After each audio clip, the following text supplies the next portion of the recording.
നമസ്കാരം. വനമാലിയിലേക്ക് ഏവർക്കും സ്വാഗതം. പൊട്ടിപ്പുറത്ത് ശീബോധി അകത്ത്. ഇത് എന്താണെന്നല്ലേ? എന്നാൽ കേട്ടോളൂ. ഇത് പണ്ട് ഹൈന്ദവ ഗ്രഹങ്ങളിൽ കർക്കിടക സംക്രാന്തിയുടെ അന്ന് വൈകുന്നേരങ്ങളിൽ കേട്ടിരുന്നതാണ്. ചേട്ടാ ഭഗവതിയെ പുറത്താക്കൽ. സാക്ഷാൽ ശ്രീ ഭഗവതിയുടെ സഹോദരിയാണത്രേ ഈ ജ്യേഷ്ഠാ ഭഗവതി.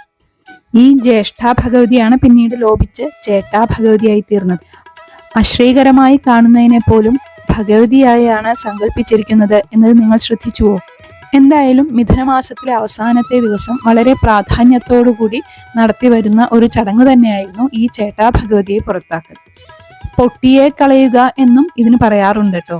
അതാണ് പൊട്ടിപ്പുറത്ത് ശീബോധി അകത്ത് എന്ന് പറയുന്നത്. ശീബോധി എന്ന് വെച്ചാൽ ശ്രീ ഭഗവതി തന്നെ. വൃത്തിഹീനമായിരിക്കുന്ന സ്ഥലത്താണത്രേ ജ്യേഷ്ഠാ ഭഗവതി വന്ന് കുടികൊള്ളുക. ജ്യേഷ്ഠാ ഭഗവതി വന്നു കയറിയാൽ അവിടെ ദാരിദ്ര്യം ഉറപ്പാണത്രേ. ഈ വീടും പരിസരവും ഒക്കെ വൃത്തിയാക്കുന്നതോടെ ജ്യേഷ്ഠയ്ക്ക് താമസിക്കാൻ ഇടമില്ലാതായിത്തീരും. ഈ ചടങ്ങ് ഓരോ സ്ഥലത്തും ഓരോ മാതിരിയാണ് കേട്ടോ.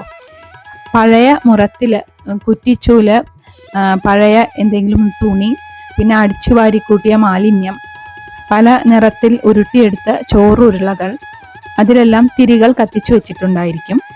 ഇത് വീട്ടിനുള്ളിൽ എല്ലായിടത്തും വീട്ടിനു ചുറ്റും കൊണ്ട് നടന്ന് പുറത്ത് കൊണ്ടുപോയിട്ട് കളയുന്നു. അപ്പോഴാണ് ഈ പൊട്ടിപ്പുറത്ത് ശീബോധി അകത്ത് എന്ന് വിളിച്ചു പറയുക. പിന്നീട് വീട്ടിലുള്ളവരെല്ലാം പോയി കുളിച്ച് ശ്രീ ഭഗവതിയെ വരവേൽക്കാനായി വിളക്ക് തെളിയിക്കുന്നു. പിറ്റേ ദിവസം, അതായത് കർക്കിടകം 1-ാം തീയതി മുതൽ ശീബോധിക്ക് വെക്കാൻ ആരംഭിക്കുന്നു.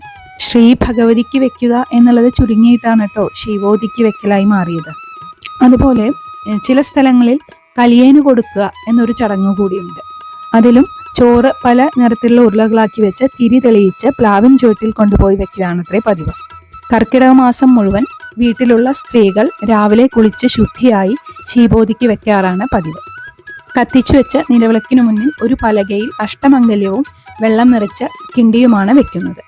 അഷ്ടമംഗല്യം എന്ന് പറഞ്ഞാൽ കൺമഷി, ചാന്ത് അല്ലെങ്കിൽ കുങ്കുമം, ചന്ദനം, ദശപുഷ്പം, അക്ഷതം, വാൽക്കണ്ണാടി, അലക്കിയ മുണ്ട്, ഗ്രന്ഥം, ഇതൊക്കെയാണ്.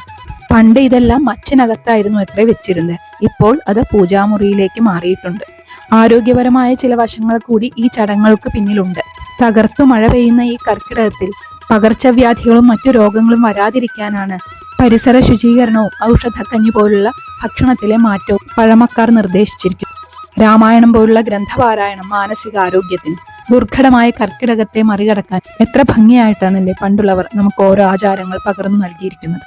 ഈ ആചാരങ്ങളിലൂടെ നമുക്കും മാനസിക ശാരീരിക അഭിവൃദ്ധി നേടാം.